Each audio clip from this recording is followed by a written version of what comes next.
Bonjour, bonsoir, très chers téléspectateurs. Le plaisir est le nôtre de vous savoir très nombreux au devant de vos postes téléviseurs, smartphones pour suivre votre émission intitulée Écoutez-moi aussi, qui est une émission purement christocentrique, c'est-à-dire c'est de Jésus dont il s'agit au sein de cette émission. Alors pour aujourd'hui, nous avons le réel plaisir de recevoir pour vous l'homme de Dieu, le révérend Alidor Tchoumomo, qui est le représentant légal de la grande assemblée New Life, cette grande assemblée qui est située au croisement des avenues Isoke Kasai numéro 25, à qui nous disons bonjour homme de Dieu. Bonjour mon ami. Comment vous allez homme de Dieu? Dieu fait grâce. Comment la santé de l'église? Non, ça évolue toujours par la grâce de Dieu. Oui, ça se laisse voir que l'église se porte aussi bien. Alors, d'entrée de jeu, nous sommes ici pour une grande manifestation que vous organisez au sein de votre grande assemblée intitulée « La grande célébration du nom de Jésus ». Voilà pourquoi j'avais dit d'entrée de jeu que cette émission est purement christocentrique. Pourquoi seulement la grande célébration du nom de Jésus? Parce que c'est, d'ailleurs vous venez de l'évoquer, c'est Jésus qui est le centre de l'évangile. Amen. C'est Christ lui-même qui est le centre de l'église. À part Christ, nous ne voyons personne d'autre à qui nous pouvons encore célébrer. Quand nous disons la grande célébration du nom de Jésus-Christ, c'est parce que il y a ceux-là qui le font d'une manière petite, mais nous voulons le faire d'une manière éclatante. Amen. Que tout le monde le voie, que Amen. Tout le monde le connaisse, pour qu'il n'y ait pas quelqu'un qui peut se tenir devant le jugement de Dieu et dire que moi je ne connaissais pas là. On le fait pour que tout le monde le sache, pour que tout le monde vraiment le connaisse tel que je pouvais le dire. Oui, très chers téléspectateurs, il est très important que vous sachiez que s'il faut célébrer, nous avons qu'un seul nom qu'il faut louer, qu'il faut célébrer, c'est le nom de Jésus. D'ailleurs, les Saintes Écritures disent quelque part que élevez le Fils de l'homme et vous connaîtrez de qui il est capable. Merci beaucoup, homme de Dieu, pour cette grande célébration du nom de Jésus. Alors, homme de Dieu, ce qui m'a beaucoup attiré, ou bien ce qui a tiqué notre attention, c'est les thèmes que vous avez préparés pour cette grande édition, l'Église dans les derniers virages. Pourquoi seulement l'Église dans les derniers virages? L'Église dans les derniers virages est le thème que l'Esprit de l'Éternel nous a mis à cœur. Amen. Pour pouvoir partager avec le peuple de Dieu dans le monde, afin que chacun de nous comprenne les temps que nous traversons, le moment que nous sommes arrivés avec l'Église, et aussi quelle sera la fin de l'Église dans le monde. Vous savez, chers journalistes, pour éclairer l'opinion et aussi nos chers téléspectateurs, les gens doivent savoir exactement que Dieu a créé toutes choses avec un but et aussi avec une fin. Amen. Toute chose a un début, toute chose aussi a une fin. Dieu lui-même, il est l'alpha, il est l'oméga. Ok. Vous voyez, comme on peut dire, il a un début, Dieu aussi a une fin. De la même manière aussi, le monde qu'il a créé a un début, le monde aussi a une fin. Okay. Et comme nous parlons de l'Église, c'est Christ qui est l'auteur de l'Église. Il a tout fait pour son Église. Il a racheté l'Église par son sang. Après avoir tout sanctifié l'Église, il a laissé son Église irréprochable, sans tache, ni rien de semblable. Vous voyez, et après tout fait, il est monté au ciel. C'est comme pour dire, Christ, en faisant son Église, il avait un but quelconque pour son Église. Et après tout, dès que la mission de l'Église va terminer, l'Église va prendre fin. L'Église n'est pas éternelle dans le monde. L'Église a un début et l'Église aussi a une fin. Okay. Je pense il y aura beaucoup d'explications sur ça, prophétiques. Nous allons parler d'une manière élargie pour que les gens comprennent c'est quoi l'Église dans ce monde et quelle est la fin de l'Église dans ce monde. Je pense qu'il y a beaucoup de choses que nous allons expliquer. Voilà pourquoi, très cher bien-aimé, je suis en train de nous inviter dans cette grande manifestation dénommée la grande célébration du nom de Jésus, où il y a un grand thème qui sera décortiqué l'église dans les derniers virages. Alors, pour ne pas faire la publicité, on ne fait pas la publicité pour les choses de Dieu, mais laisse-moi au moins vous dire la vérité que l'homme que je réussis aujourd'hui, c'est un homme de Dieu qui parle bien. Alors, toi qui es en train de nous suivre, je suis en train de t'inviter de venir. Vous allez découvrir beaucoup de choses. J'ai comme l'impression que l'homme de Dieu n'a pas tout dit. Il a tout simplement essayé un peu d'épingler, mais la lanterne vraiment sera éclairée les jours J. Voilà pourquoi je suis en train de nous inviter de venir très massivement participer dans cette grande édition intitulée La grande célébration du nom de Jésus. Alors, homme de Dieu, si l'Église est en train de subir déjà, il est déjà dans les derniers virages. Alors, pouvons-nous savoir quels sont les signes qui précèdent? Parce que, si je comprends très bien, les derniers virages dont vous êtes en train de parler, c'est aussi l'enlèvement de l'Église. Exactement. Alors, ouais. Alors, quels sont les signaux qui vont maintenant précéder l'enlèvement de cette église? Merci pour la question. Oui. Pour éclairer l'opinion et tous nos auditeurs, et surtout ceux qui aiment les choses de Dieu et l'avènement du Christ, les gens doivent savoir que l'enlèvement de l'église, ce n'est pas la fin du monde.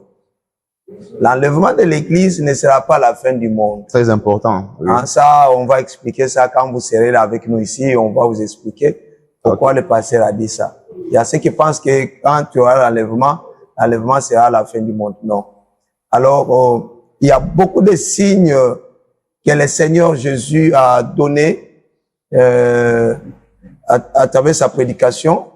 Dans la Bible, quand vous lisez Matthieu chapitre 24, vous allez voir qu'il y a beaucoup de signes que le Seigneur Jésus a donnés et dont, en ce moment, la plupart se sont déjà accomplis. La plupart des signes que Christ a donnés, nous sommes en train de vivre cela. Comme par exemple, quand on vous dit, vous entendez parler de la guerre. Vous voyez ça? Est-ce que, aujourd'hui, y a-t-il quelqu'un qui peut dire que Jésus est un prophète du mensonge? Non. Ce qu'il avait dit, c'est une réalité. Ça se réalise déjà. Une nation se lèvera contre une autre nation. Nous sommes en train de le vivre. Nous sommes en train de vivre ça dans le monde. Ok. Vous voyez ça? Ok. Il y aura des famines. Bon, ça, nous sommes en train de le vivre. Il y a des famines partout. Si parfois vous avez à manger, chers amis, chers internautes, sachez qu'il y a aussi des familles qui vivent les calvaires dans leur maison. Ok. Il y a des personnes qui n'ont rien à manger. À Yémen, il y a des gens qui meurent de la faim. Il y a des nations qui sont purement dérangées par la famine.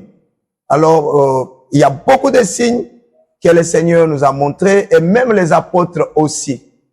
Même les apôtres aussi, par exemple, l'apôtre Paul, quand vous allez lire 2 Timothée chapitre 3, le premier verset jusqu'au verset 3, vous allez voir que ce sont des prophéties que l'apôtre Paul a données pour ce monde et même pour l'Église. Okay. Dans les derniers temps, il y aura des moments difficiles. Est-ce qu'en ce moment, quel est le pays dans le monde qui peut dire que chez nous, les temps sont faciles?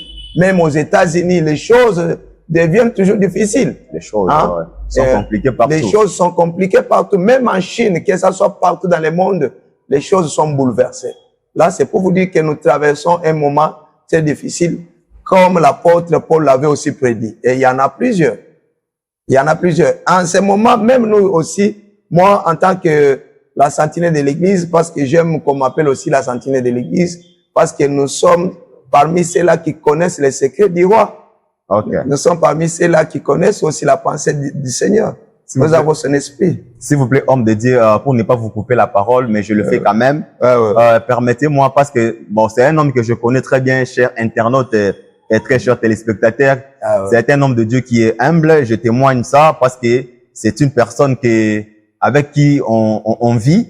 J'essaie un peu de la fréquenter tous les jours. Merci. Et je comprends que c'est un homme de Dieu humble. Merci. Il a essayé de parler des prophéties que notre Seigneur Jésus-Christ nous a dit dans Matthieu 24. Il a aussi évoqué le cas du grand apôtre Paul dans 2 Timothée chapitre 3e, où il parlait sur la famine et les guerres et consorts. Mais cet homme de Dieu a aussi donné des signaux très importants que j'aimerais que vous puissiez maintenant éclairer l'opinion qui est en train de nous suivre pour le moment. Vous avez parlé d'un nouvel ordre mondial qui sera bientôt maintenu ou bien mis en exercice dans ces mondes. Ah ouais. Et pour illustrer cela, vous allez parler de la guerre qui oppose maintenant l'Ukraine et la Russie. Ah ouais. Qu'est-ce que nous pouvons retenir par rapport à cette prophétie-là, homme de Dieu? Ah oui, le monde et l'Église doivent comprendre que nous traversons des périodes très difficiles telles que cela a été prophétisé par le Seigneur, par ses apôtres et aussi par beaucoup des hommes de Dieu qui ont marché dans la droiture, dans l'intégrité du cœur. Et aujourd'hui, nous aussi, en tant que la sentinelle de l'Église, nous sommes en train aussi de prophétiser. Et cela ne va pas à l'encontre de ce que le Seigneur Jésus-Christ avait déjà prédit. Parce que nous avons l'Esprit du Seigneur, le Saint-Esprit lui-même a dit dans Jean chapitre 16, à partir du verset 12, il a dit, j'ai beaucoup de choses à vous dire et que vous n'allez pas supporter. Très important. Mais lorsque le Saint-Esprit va venir, il vous dira même si des choses que moi je ne vous ai pas encore dit. Okay. Alors, la question que j'ai toujours posée aux gens, quelles sont les choses que le Saint-Esprit va nous dire dont le Seigneur ne nous a pas dit? Ça, vous aurez beaucoup de réponses sur ça. Et alors voilà pourquoi j'aimerais avoir la connaissance aussi. J'aimerais t'inviter déjà pour avoir la réponse à cette grande question. Viens dans cette grande célébration du nom de Jésus qui va commencer déjà ce 20 août. Vous aurez la réponse adéquate à tout ce que tu as comme question. Ah oui, oui. Alors, homme de Dieu, vous pouvez continuer. Oui, oui. En ce qui concerne la prophétie que j'avais donnée, dont vous avez lu sur ma page Facebook, Oui.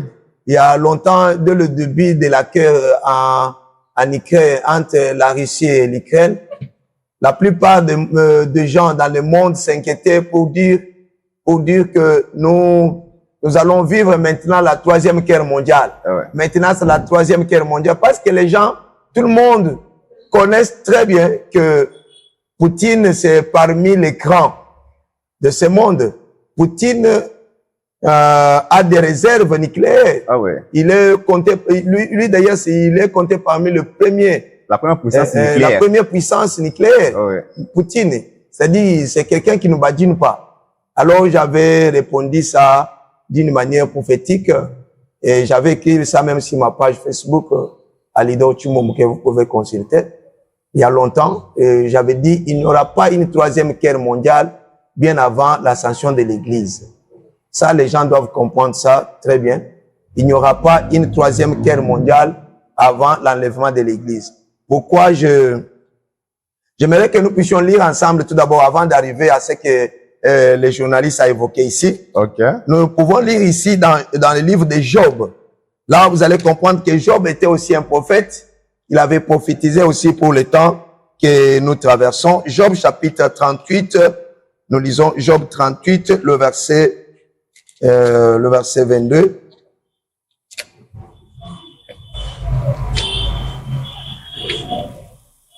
Vous allez comprendre ici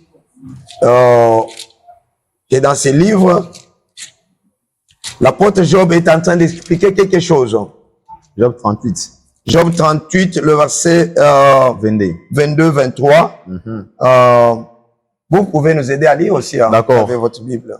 Es-tu parvenu jusqu'aux amas des neiges? Ouais. As-tu vu les dépôts des grêles? Voilà.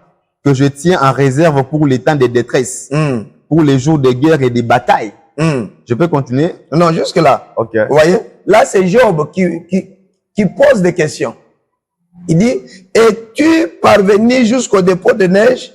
As-tu vu les réserves de grêle? Vous voyez ça? Oui. Là, Job parlait, prophétisait pour ce temps. Quand il parlait là, vous allez comprendre qu'il parlait, il s'adressait à quelqu'un. Il était en train de donner une prophétie. Que dans ce temps où nous sommes, il y a des dépôts de grêle. Quand il parle de grêle, les gens pensent que ce sont des grêles qui vont tomber du ciel. Non. Il parle du nucléaire. Du nucléaire, Qui est déjà mis en dépôt. Ok. Et il dit, tout ça, c'est mis en dépôt. Ça, c'est très fort. Pourquoi?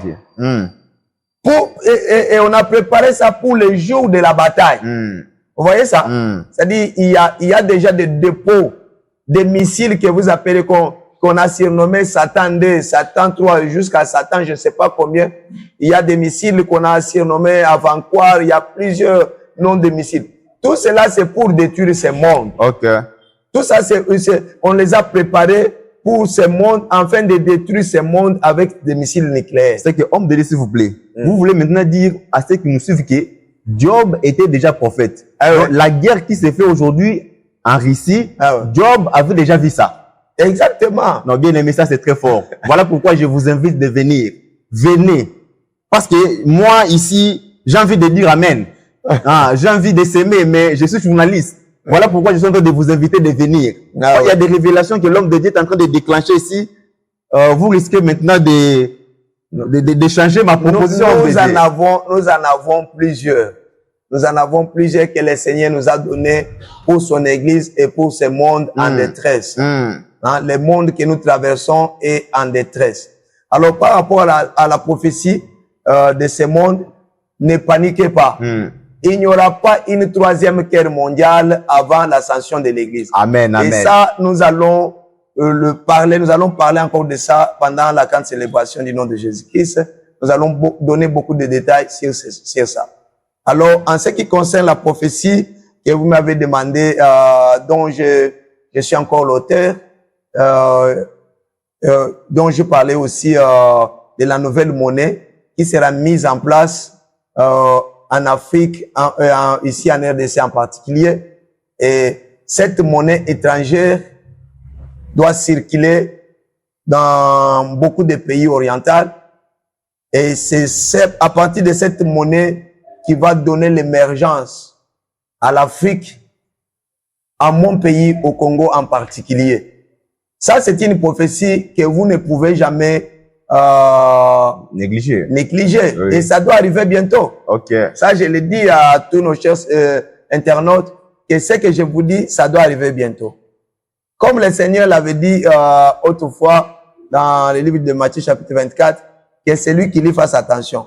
Ici, moi, je peux dire aussi que c'est lui qui m'écoute fasse attention. Okay. Parce que Jésus avait dit, quand vous aurez à voir toutes ces choses, vraiment, vous devez tirer attention. Il y aura une nouvelle monnaie.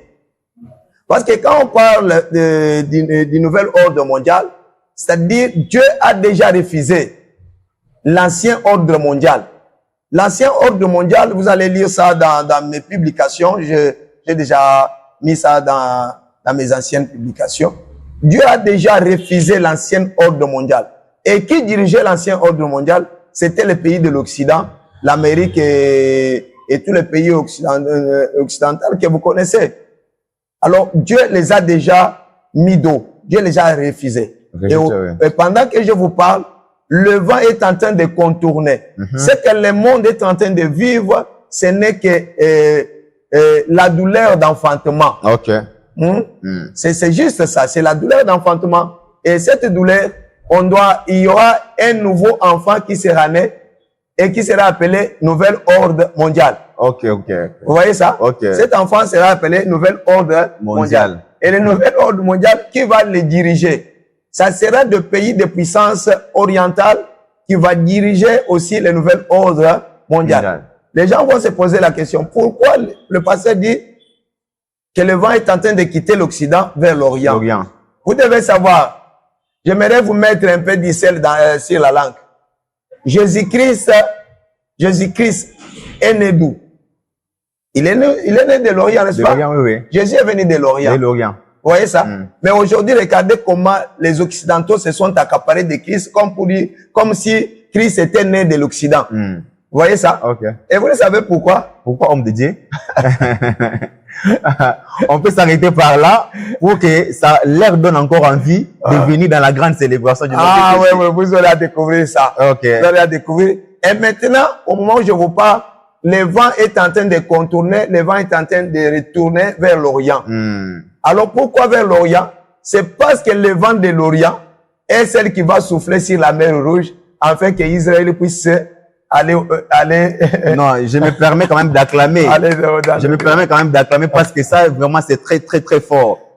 Homme de Dieu, merci beaucoup pour ces grandes révélations que vous venez de nous décortiquer dans quelques poussières de minutes. Nous en avons plusieurs. Vous en avez plusieurs, ça se voit que le dépôt est tellement plein. Ah ouais. Voilà pourquoi je suis en train de t'inviter, toi qui es en train de me suivre, bien-aimé dans le Seigneur, ça sera une grande bénédiction pour toi de venir. Lorsque tu viendras ici, nous sommes sur Isoke, au croisement des avenues Isoke Kassai numéro 25. C'est là où se situe la grande assemblée New Life que dirige l'homme de Dieu, le révérend pasteur Alidor Chumbombo. Voilà pourquoi nous sommes en train de chuter avec notre émission. Mais avant d'y arriver, l'homme de Dieu vient de dire ici, pour toi qui es en train de nous suivre, ne crains pas, ne tombe pas dans la panique, parce que toutes ces choses, avant que ça arrive, nous, l'Église, nous serons déjà enlevés. C'est ceux qui resteront subir toutes les angoisses, toutes les difficultés que l'homme de Dieu vient d'étaler encore ici. Encore, l'homme de Dieu a dit, il y aura la présence d'une nouvelle monnaie étrangère en RDC. Ça, c'est très fort. C'est la prophétie des temps. Toi qui as l'habitude de nier tout, de tout refuser, de tout réfuter, j'aimerais te dire, comme Habakkuk a dit, c'est la prophétie des temps.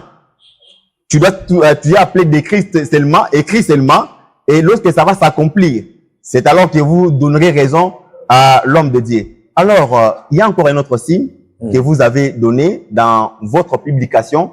Vous avez encore parlé du départ précipité de Joe Biden. Joe Biden qui est le président des États-Unis d'Amérique, bien sûr. Et c'est un peu d'expliquer au peuple de Dieu. C'est encore une prophétie qui nous démontre que l'Église est déjà dans son dernier virage. Exactement. Quand vous verrez ces choses, ce que je suis en train de vous dire s'accomplir, sachez très bien que Jésus-Christ est déjà à la porte. C'est parmi les signes eschatologiques qui marquent l'avènement du Christ. Joe Biden est le président actuel des États-Unis. Et vous allez comprendre que dans la plupart des versets bibliques et la plupart des temps bibliques, Dieu a travaillé avec des rois de la terre. Ça, je mets entre parenthèses, vous aurez à venir encore découvrir ça. Pourquoi? Dans les langages bibliques, Dieu appelle toujours les rois de la terre de bêtes. Vous aurez à découvrir ça vraiment dans notre grande célébration du nom de Jésus-Christ. Alors, Joe Biden sera précipité. Quand je dis précipité, parce que, vous savez, selon les programmes de tous les présidents américains ou français, ils ont toujours 2 mandats. Mais lui ne fera pas de mandat. Joe Biden ne fera pas de mandat. Retenez ce que je vous dis. Joe Biden va faire qu'un seul mandat. Il va quitter. Dans l'élection prochaine, en 2024, il y aura un nouveau président qui sera élu du côté républicain. Et cet homme, il sera aussi doué de la sagesse et de l'intelligence de Dieu. Dieu va lui octroyer une mission. Le nouveau président aura une mission. Je parle du nouveau président aux États-Unis. Il aura la mission pour stabiliser le monde dans la paix et aussi achever le travail qu'avait commencé Trump. Quand je parle de travail, c'est parmi les travaux, c'est la construction d'une nouvelle temple en Jérusalem. Je pense que c'est aussi par rapport à ça. Et il y en a plusieurs sur Joe Biden que le Seigneur nous a montré et aussi sur le nouveau président qui va être élu aux États-Unis. C'est très important de retenir cela parce que, très chers téléspectateurs, il y aura un nouveau président aux États-Unis d'Amérique qui sera là pour achever ce que Donald Trump avait commencé. Maintenant que nous sommes en train de chuter, homme de Dieu, essayez un peu de nous parler quelles seront les surprises, c'est-à-dire les invités dans cette grande manifestation dénommée la grande célébration du nom de Jésus. Nous sommes église, vraiment, il n'y aura pas surprise. Nous invitons tout le monde, que ce soit des fous, que ce soit ceux qui n'ont pas d'intelligence, ceux qui en possèdent. Tout le monde sont invités. Que vous soyez chef de l'État, que vous soyez ministre, que vous soyez bourgmestre, toute personne dans sa catégorie respective, vous êtes notre invité en date du 20 au 27 août de ce mois. Nous vous invitons à venir écouter ce que le Seigneur a réservé pour vous et aussi pour votre avenir. Oui, tout le monde sera vraiment le bienvenu. Voilà pourquoi pas d'interdiction. Toi qui es en train de nous suivre, tu es aussi le bienvenu au sein de notre grande assemblée New Life, dans cette grande manifestation dénommée la grande célébration du nom de Jésus. Alors, homme de Dieu, votre dernier mot pour mettre un terme à cette émission. Nous disons merci au Seigneur et nous demandons à tous ceux qui nous suivent à travers les réseaux, à la télévision, de bien vouloir répondre à nos invitations. Papa, maman, Elenge, Mwana Muke, que vous soyez à l'étranger, si vous nous suivez à travers les réseaux, vraiment, ces messages vous concernent. Il est temps où nous devons célébrer Christ dans nos cœurs, Amen. dans notre vie quotidienne. Amen. Il est temps où nous devons dire au monde que ce monde touche déjà à sa fin. Ok. Dans peu de jours, l'Église sera dans les airs et le monde va subir la colère de Dieu. Amen. Il est temps, pendant qu'il est encore jour, c'est le temps où vous devez vous repentir et revenir à Christ, l'accepter comme Seigneur et Sauveur de votre vie. Que Dieu vous bénisse, que la paix, la grâce du Seigneur soit avec vous tous de partout où vous nous suivez. Ainsi j'ai prié dans le nom de Jésus. Amen. Amen. Nous recevons la prière émanant de l'homme de Dieu. Très chers téléspectateurs, le plaisir était vraiment les nôtres de vous savoir encore très nombreux pour suivre cette émission. C'est par ici que nous bouclons la boucle et à la prochaine. Ciao. Que Dieu vous bénisse. Merci beaucoup.